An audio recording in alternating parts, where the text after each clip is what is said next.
25 जून 1975 भारत के इतिहास का वो काला दिन जब आधी रात को देश में आपातकाल यानी इमरजेंसी की घोषणा की गई थी। आजादी के महज 28 साल बाद ही तत्कालीन प्रधानमंत्री इंदिरा गांधी के इस अलोकतांत्रिक फैसले से देश स्तब्ध रह गया था। 26 जून की सुबह रेडियो पर इंदिरा का संदेश सुनाई दिया। देश के नाम संदेश में उन्होंने कहा, भाइयों और बहनों, राष्ट्रपति जी ने आपातकाल लगाने की घोषणा की है, लेकिन इससे आम लोगों को डरने की कोई जरूरत नहीं है। इस घोषणा के बाद देश में हाहाकार मच गया। 25 जून 1975 की आधी रात को आपातकाल की घोषणा की गई थी, जो 21 मार्च 1977 तक लागू रही। उस दौरान तत्कालीन राष्ट्रपति फखरुद्दीन अली अहमद ने तत्कालीन प्रधानमंत्री इंदिरा गांधी के नेतृत्व वाली सरकार की सिफारिश पर भारतीय संविधान की धारा 352 के अधीन देश में आपातकाल की घोषणा की थी।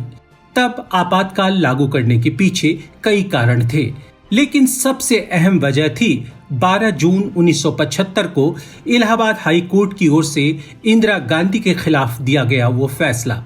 12 जून 1975 का वो ऐतिहासिक दिन जब इलाहाबाद हाई कोर्ट के 24 नंबर कमरे में दिए गए एक फैसले ने इंदिरा गांधी के चुनाव को गलत बताते हुए उसे रद्द कर दिया। मामला था 1971 में रायबरेली के लोकसभा चुनाव में इंदिरा गांधी की जीत का। इंदिरा की जीत को उनके प्रतिद्वंदी राजनारायण ने अदालत में चुनौती दी, जो संयुक्त सोशलिस्ट पार्टी के उम्मीदवार थे।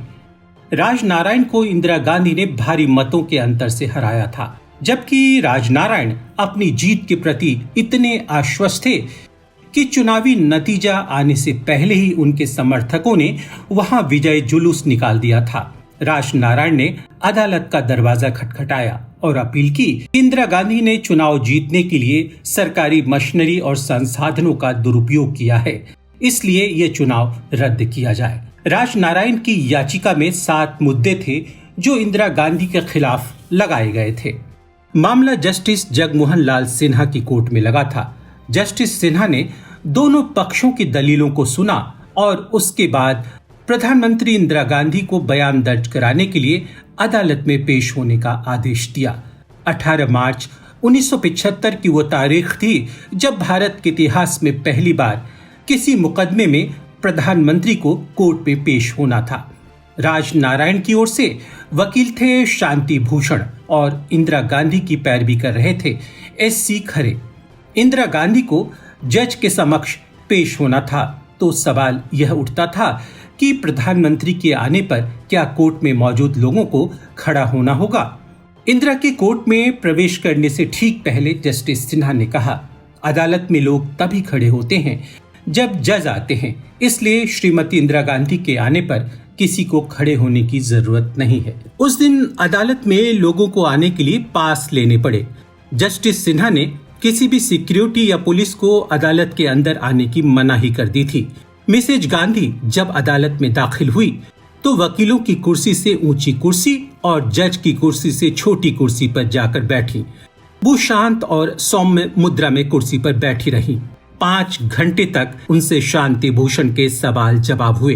12 जून 1975 की सुबह 10 बजे सबकी निगाहें जस्टिस सिन्हा के फैसले पर टिकी थी। जस्टिस सिन्हा ने जब अपना फैसला सुनाया तो उससे पहले ही उन्होंने स्पष्ट कर दिया था कि राजनारायण की याचिका में उठाए गए कई मुद्दों में से कुछ मुद्दों को उन्होंने सही पाया है। अपने आदेश में जस्टिस सिन्हा ने लिखा कि इंदिरा गांधी ने अपने चुनाव में भारत सरकार के अधिकारियों और सरकारी मशीनरी का इस्तेमाल किया है। जज ने इसे गैर कानूनी माना। इन 2 मुद्दों को आधार बनाकर जस्टिस सिन्हा ने रायबरेली लोकसभा चुनाव को रद्द कर दिया। इतना ही नहीं, इंदिरा गांधी पर 6 साल तक चुनाव लड़ने और किसी भी तरह के पद संभालने पर रोक लगा दी गई। जस्टिस सिन्हा ने अपने फैसले पर 20 दिन का स्टे ऑर्डर भी दे दिया। इलाहाबाद हाई कोर्ट के फैसले के बाद इंदिरा गांधी की तरफ से 22 जून 1975 को सुप्रीम कोर्ट में अपील दाखिल की गई। जज थे justice VR Krishna Iyer. Mrs Gandhi की ओर से अदालत में पेश हुए नामचीन वकील एन पालखीवाला और राजनारायण की तरफ से शांति भूषण।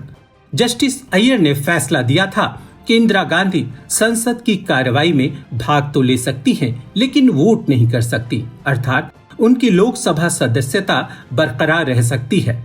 इस फैसले के विरोध में 25 जून को विपक्षी नेता जयप्रकाश नारायण की रामलीला मैदान में एक बड़ी रैली हुई, जिसमें करीब 5 लाख लोग शामिल हुए थे। आजादी के बाद ये पहला मौका था जब किसी प्रधानमंत्री के खिलाफ इतनी बड़ी रैली निकाली गई। सिंहासन खाली करो की जनता आती है और इंदिरा तेरा आसन डोल रहा है जैसे नारों से सारा देश गूंज उठा। जनता के विरोध के बढ़ते पैमाने को इंदिरा ने भांप लिया था और अपनी सत्ता बचाए रखने की जुगत में वो लग गई। वैसे देश में इमरजेंसी लगाने के पीछे अकेले इलाहाबाद हाई कोर्ट का फैसला ही नहीं था, बल्कि गुजरात और बिहार की विधानसभाएं भंग हो चुकी थी। विपक्षी पार्टियों के बड़े नेता आंदोलन कर रहे थे। केंद्र की कांग्रेस सरकार के खिलाफ देश भर में आवाजें उठ रही थी। युवाओं में आक्रोश था, बेरोजगारी चरम पर थी, देश में बदलाव की लहर उठ रही थी और इंदिरा के अंदर सत्ता खोने का भय सताने लगा था। इंदिरा को अमेरिका से भी डर था कि कहीं अमेरिका कोई बड़ी चाल न चल दे जिससे उनका तख्ता पलट हो जाए। बाद में मिसेज गांधी ने अपने एक इंटरव्यू में स्वीकारा था कि वो अमेरिकी राष्ट्रपति रिचर्ड निक्सन की हिट लिस्ट में सबसे ऊपर थी और उन्हें डर था कि अमेरिकी खुफिया एजेंसी CIA कहीं उनकी सरकार का भी चिली के राष्ट्रपति सल्वाडोर आवेदे की तरह तख्ता पलट न कर दे। 25 जून 1975 की सुबह पश्चिम बंगाल के मुख्यमंत्री सिद्धार्थ शंकर रे, जो उस वक्त दिल्ली के बंग भवन के अपने कमरे में थे, उन्हें PM ऑफिस से इंदिरा के विशेष सहायक RK धवन का फोन गया और उनसे कहा गया कि उन्हें फौरन PM हाउस आना है। उस समय इंदिरा गांधी एक सफदरजंग रोड पर रहती थी। रे जैसे ही PM हाउस की स्टडी में पहुंची तो वहां उन्होंने PM को ढेरों रिपोर्ट्स के बीच परेशान देखा। मैडम गांधी ने सिद्धार्थ शंकर से देश के बिगड़ते हालात पर बात करनी शुरू की। उन्होंने रे से कहा कि अब समय आ गया है कि हम कड़े फैसले लें। विपक्ष जिस तरह से मांगे कर रहा है और देश की व्यवस्था चरमरा रही है, यह खतरनाक है। वो सिद्धार्थ शंकर रे पर बहुत विश्वास करती थीं। कारण था कि रे संवैधानिक मामलों के विशेष जानकार थे। राय ने पूरी बात ध्यान से सुनी और एक सूत्री उपाय बताया, आपातकाल। इंदिरा गांधी पूरे मामले को चुपचाप हैंडल करना चाहती थीं और कैबिनेट को भी इसकी भनक नहीं लगने देना चाहती थी। तब सिद्धार्थ शंकर रे ने सुझाव दिया कि वे संविधान की धारा 352 पर राष्ट्रपति फखरुद्दीन अली अहमद से बात करें और देश में इमरजेंसी लगाने की घोषणा करें। शाम 5 बजे इंदिरा गांधी और सिद्धार्थ शंकर रे राष्ट्रपति भवन पहुंचे और राष्ट्रपति को सारी परिस्थितियां समझाई और ये दोनों यानी मिसेज गांधी और रे राष्ट्रपति को समझाने में कामयाब रहे। वहां से वापस लौटकर रे ने इंदिरा के सचिव PN धर को ब्रीफ किया।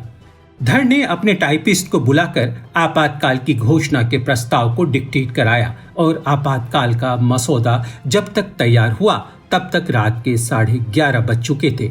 इसके बाद रात 11:45 बजे RK धवन कागज लेकर राष्ट्रपति भवन पहुंचे।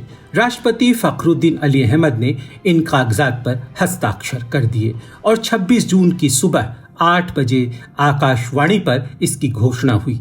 धारा 352 पर राष्ट्रपति के हस्ताक्षर का अर्थ था इंदिरा जब तक चाहे सत्ता में रह सकती हैं। लोकसभा विधानसभा के लिए चुनाव की जरूरत नहीं थी। मीडिया अखबार आजाद नहीं थे।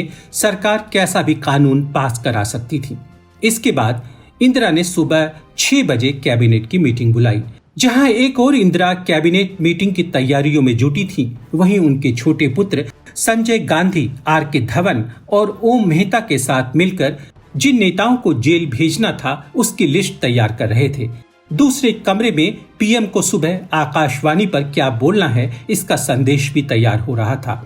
इस दौरान कई मुद्दों पर राय लेने संजय गांधी अपनी मां से मिलते रहे।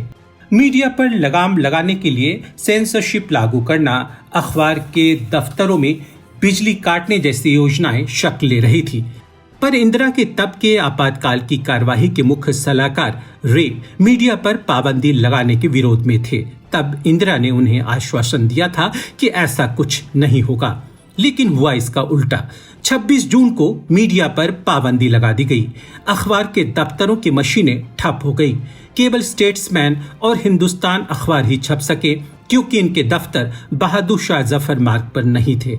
सुबह 6 बजे की कैबिनेट मीटिंग में 8 कैबिनेट मंत्रियों और 5 राज्य मंत्रियों ने हिस्सा लिया। 9 मंत्री दिल्ली से बाहर थे।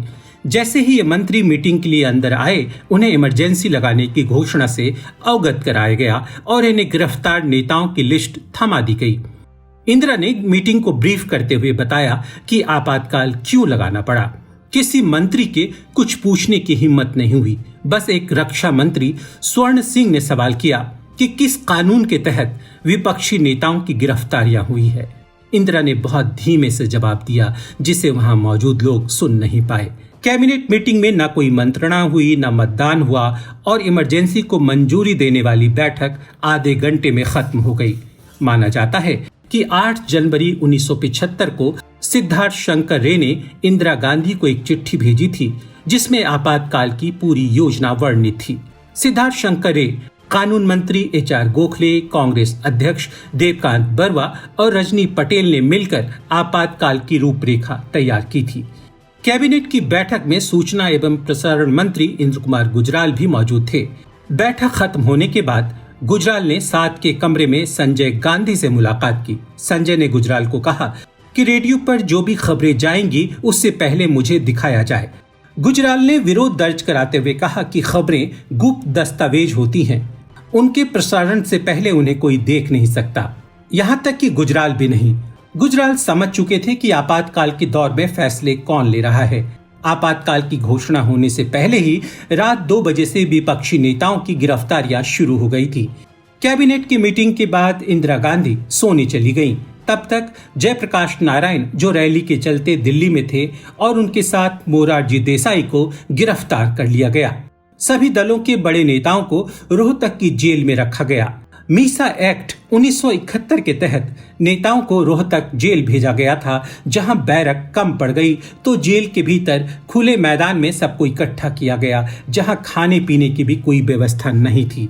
अटल बिहारी वाजपेयी, लाल कृष्ण आडवाणी, भैरव सिंह शेखावत, देवीलाल चंद्रशेखर, राज नारायण, जॉर्ज फर्नांडिस, पीलू मोदी, KR मलकानी, सिकंदर बख्त, बीजू पटनायक और विजय कुमार मल्होत्रा समेत कई ऐसे नेता थे जिन्हें जबरन दिल्ली से उठाकर रोहतक की जेल भेज दिया गया। बड़े नेताओं की गिरफ्तारी की सूचना भी उनके परिवार या रिश्तेदारों को नहीं दी गई।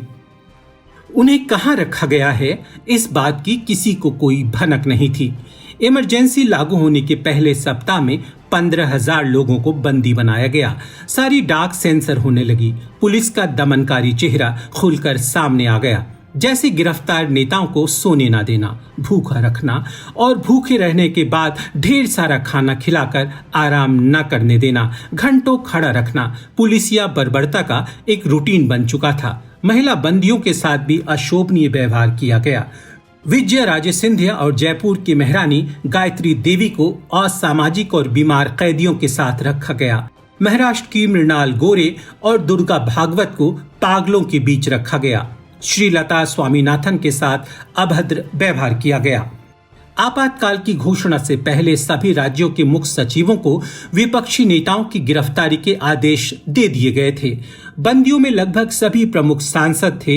इसका उद्देश्य ये था कि इंदिरा गांधी संसद में जो चाहे वो प्रस्ताव पास करा लेंगी, लेकिन कांग्रेस को अपनी ही पार्टी के लोगों से डर था। इसके चलते विपक्षी नेताओं के साथ कांग्रेस कार्यकारिणी के सदस्य चंद्रशेखर और संसदीय दल के सचिव रामधन को भी गिरफ्तार कर लिया गया। इमरजेंसी लागू करने के लगभग 2 साल बाद विरोध की लहर देश भर में तेज होती देख इंदिरा गांधी ने 18 जनवरी 1977 को लोकसभा भंग कर चुनाव कराने की सिफारिश की, पर तब तक शायद बहुत देर हो चुकी थी। कांग्रेस और इंदिरा को जितना नुकसान होना था वो हो चुका था। 16 मार्च 1977 को इंदिरा जहां खुद रायबरेली से चुनाव हार गईं, वहीं लोकसभा में कांग्रेस सदस्यों की संख्या घटकर 350 से 153 पर आ गई। आजादी के 30 वर्षों बाद केंद्र में गैर कांग्रेसी सरकार का गठन हुआ। कांग्रेस को यूपी, बिहार, पंजाब, दिल्ली, हरियाणा में एक भी सीट नहीं मिल पाई। हमारी वीडियोस को देखने के बाद लाइक और सब्सक्राइब करना बिल्कुल ना भूलें।